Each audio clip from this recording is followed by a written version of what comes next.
할렐루야. 오늘도 하나님과 함께 동행하시는 모든 임마누엘 교회 성도님들을 예수님의 이름으로 축복하며 환영합니다. 이 시간 함께 오늘의 말씀 읽겠습니다. 오늘 함께 읽을 말씀은 누가복음 7장 18절부터 23절 말씀입니다.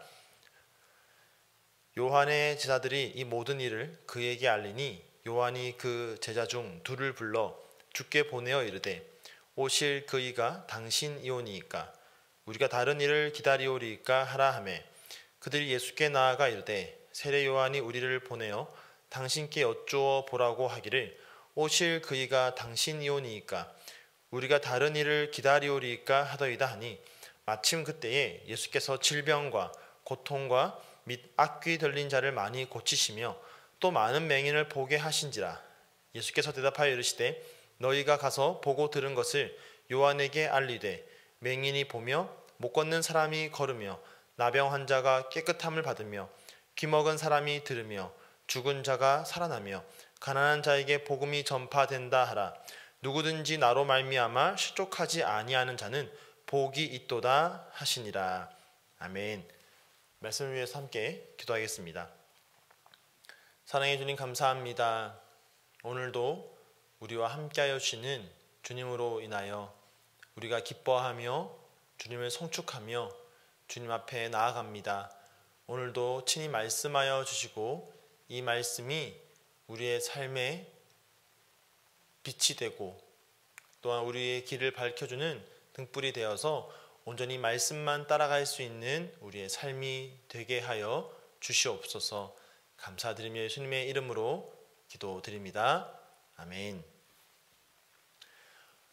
오늘 함께 읽은 이 본문 말씀은 세례 요한이 예수님께 질문을 하고 예수님께서 그에 대하여 대답하시는 형식으로 이루어져 있습니다. 하지만 세례 요한이 직접 예수님께 질문을 하는 것은 아닙니다. 누가복음 3장에 보면 세례 요한이 감옥에 옥에 갇혀 있다라는 사실을 우리가 알 수 있습니다.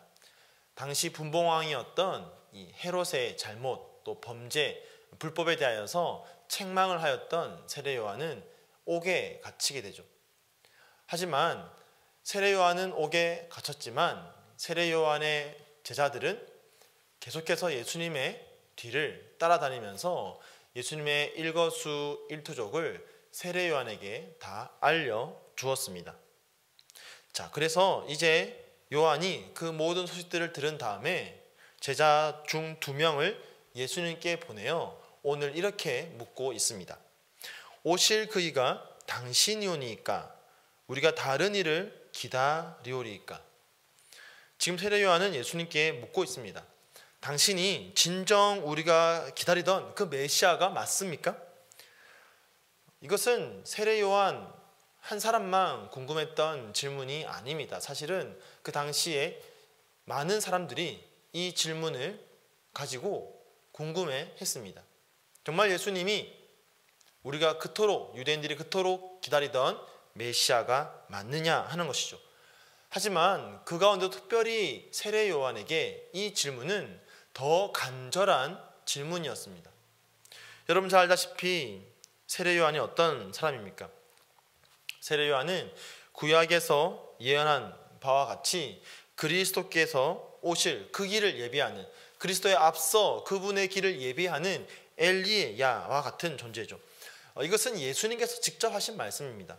마태복음 17장에 보면 예수님께서 제자들에게 이렇게 말씀하신 장면이 나옵니다. 제자들이 묻기를 서기관들은 메시아가 오기 전에 반드시 엘리야가 먼저 와야 된다라고 말하는데 이것이 맞습니까? 왜 그렇게 말합니까? 라고 질문을 합니다. 여기에 대해서 예수님께서 이렇게 말씀하시죠. 엘리야가 먼저 와서 모든 일을 회복하리라. 자, 그러면서 말씀하시기를 엘리야가 이미 왔으되 사람들이 알지 못하고 임의로 대우하였도다 라고 합니다.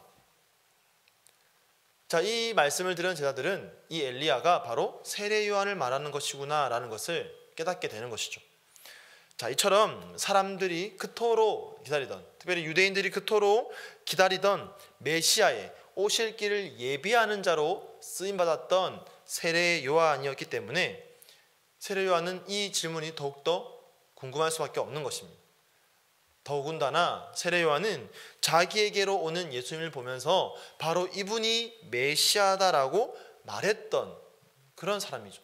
그렇기 때문에 그는 감옥에서 자신의 이 생의 마지막일지도 모르는 그런 시간들을 보내면서 계속해서 예수님이 무엇을 하고 계신지, 또 정말 저분이 메시아가 맞는지, 내가 한 말이 제대로 한 말이 맞는지에 대해서 궁금했던 것입니다. 그런데 자신의 제자들을 통하여서 들려오는 소식들은 세례 요한이 생각했던 것과는 조금 다른 소식들이 들려옵니다. 세례 요한이 자신의 사역 가운데에 가장 소리 높여 외쳤던 것은 바로 하나님의 심판이었습니다. 유대인들을 향해서 독사의 자식들아라고 말할 정도로 세례 요한은 그들에게 임박한 하나님의 진노, 또 하나님의 심판에 대해서 선포했습니다. 그런데 요한의 제자들이 와서 예수님의 삶을 이야기해 주는 것을 들어보니까 전혀 다른 소식이 들리는 겁니다. 진노와 심판이 아니라 오히려 예수님은 세리와 죄인의 친구가 되어주시고 병자를 고치시고 죽은 자를 살리고 계시는 겁니다. 그래서 요한은 이제 더 이상 기다리지 못하고 묻고 있는 겁니다. 당신은 정말 내가 기다리고 온 이스라엘이 기다리던 바로 그분이 맞습니까? 라고 지금 물어보는 것이죠. 자, 그러자 이에 대한 예수님의 대답이 이렇습니다. 오늘 본문 22절인데요. 예수께서 대답하여 이르시되 너희가 가서 보고 들은 것을 요한에게 알리되 맹인이 보며 못 걷는 사람이 걸으며 나병 환자가 깨끗함을 받으며 기먹은 사람이 들으며 죽은 자가 살아나며 가난한 자에게 복음이 전파된다 하라. 예수님께서는 자신이 하는 일을 모두 구약에 예언되어져 있던 메시아적 성취라고 말씀하십니다. 특별히 마지막에 보면 가난한 자에게 복음이 전파된다라고 말씀하십니다. 여기서 가난한 자라는 것은 헬라어로 포토코이라는 단어입니다. 신약 성경에 총 34번 쓰이는 단어인데요. 특별히 누가복음에서만 무려 10번이나 쓰이는 그런 단어입니다. 그만큼 누가는 자신의 이 복음서에서 이 포토코이라는 단어를 집중적으로 사용하고 있는 것이죠. 예수님의 사역, 또 예수님께서 전하셨던 메시지에서 이 가난한 자, 포토코이에 대하여서 집중하고 있는 겁니다. 예수님께서는 자신의 공생의 가운데 대부분을 이 포토코이에 집중하신 것이죠. 가난한 자들의 본거지였던 갈릴리가 예수님의 주 사역지였습니다. 그런가 하면 누가복음 6장에 보면 예수님의 가르침이 나오는데 그 가르침의 첫 번째가 어떻게 시작하느냐, 가난한 자는 복이 있나니 하나님의 나라가 너희 것이미요 라고 그렇게 시작합니다. 자, 그렇다면 이처럼 누가가 집중하고 있는 예수님 사역의 핵심이라고 할 수 있는 예수님 메시지가 집중적으로 부어지고 있다고 하는 이 가난한 자는 누구이냐, 이 프토코이라는 단어의 정확한 이 어원을 보면요, 이 어원의 의미는 이렇습니다. 살금살금 움직이며 쭈그려드는 자. 마치 누군가의 눈치를 보는 것처럼 살금살금 걷고 있는 사람, 또 쭈그려 있는 사람. 자, 이것만 보면 이 프토코이라는 단어가 단순히 가난하다는 의미가 경제적으로 가난한 사람을 일컫는 것이 아니라는 것을 알 수 있죠. 이것은 무언가 또는 누군가로부터 억압받고 있는 자를 가리키는 말입니다. 누가복음 4장에 따르면 예수님께서 안식일에 회당에서 이사야의 글을 가지고 선포하신 장면이 나옵니다. 누가복음 4장 18절입니다. 주의 성령이 내게 임하셨으니 이는 가난한 자에게 복음을 전하게 하시려고 내게 기름을 부으시고 나를 보내사 포로된 자에게 자유를, 눈먼 자에게 다시 보게 함을 전파하며 눌린 자를 자유롭게 하고 라고 합니다. 자, 여기서 볼 때 가난한 자는 누구입니까? 포로된 자, 눈먼 자, 억눌린 자를 모두 포함하고 있는 것입니다. 그렇기 때문에 오늘 본문도 마찬가지입니다. 이 가난한 자 앞에 나오는 소경부터 시작해서 죽은 자까지 이 모두가 다 가난한 자에 속하게 되는 것입니다.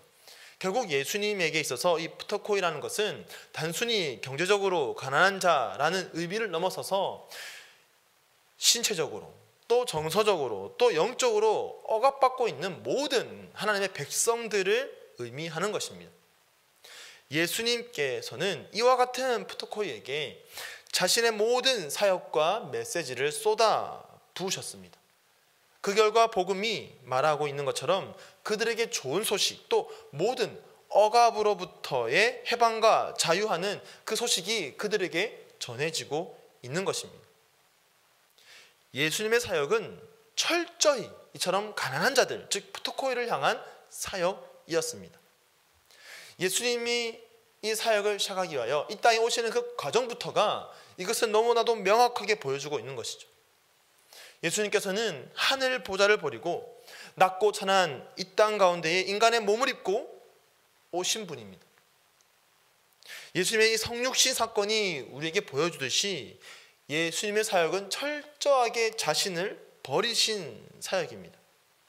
빌립보서 2장에 보면 예수 그리스도는 하나님과 동등한 영광 취할 것을 버리고 사람의 형상을 취하심으로 가장 밑바닥의 인생으로 내려오셨습니다. 그리고 다시 한번 우리 인간 가운데서도 특별히 가장 밑바닥인 이 푸토코이의 삶으로 내려오신 것입니다.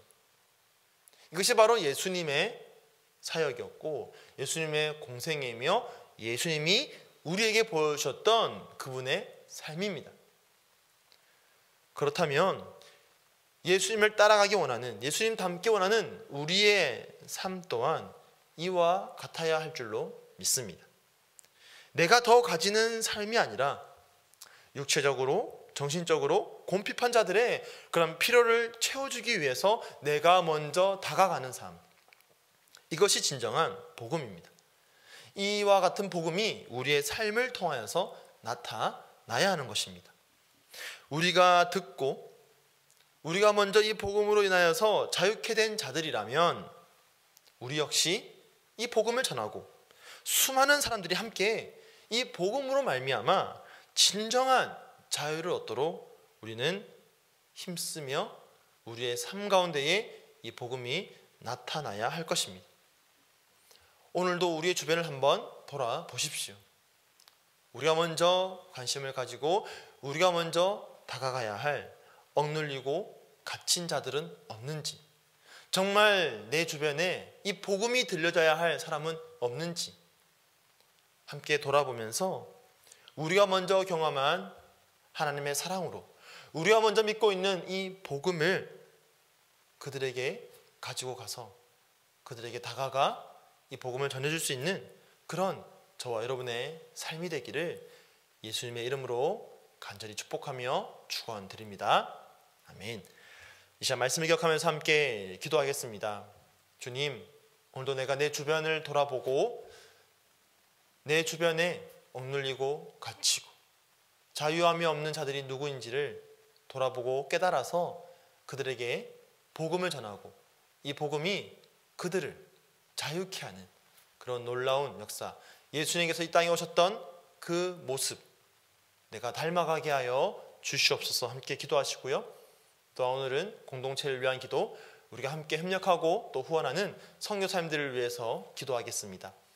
하나님께서 각 땅으로 선교사님들을 보내셔서 이 복음을 전하게 하셨는데 우리 선교사님들의 그 입술과 또 손길과 발길을 통하여서 이 복음이 여전히 억눌린 수많은 각 지역에 있는 각 땅에 있는 사람들에게 잘 전해질 수 있도록 우리 선교사님들의 사역을 위해서 시간 합심으로 함께 기도하겠습니다. 함께 기도하겠습니다.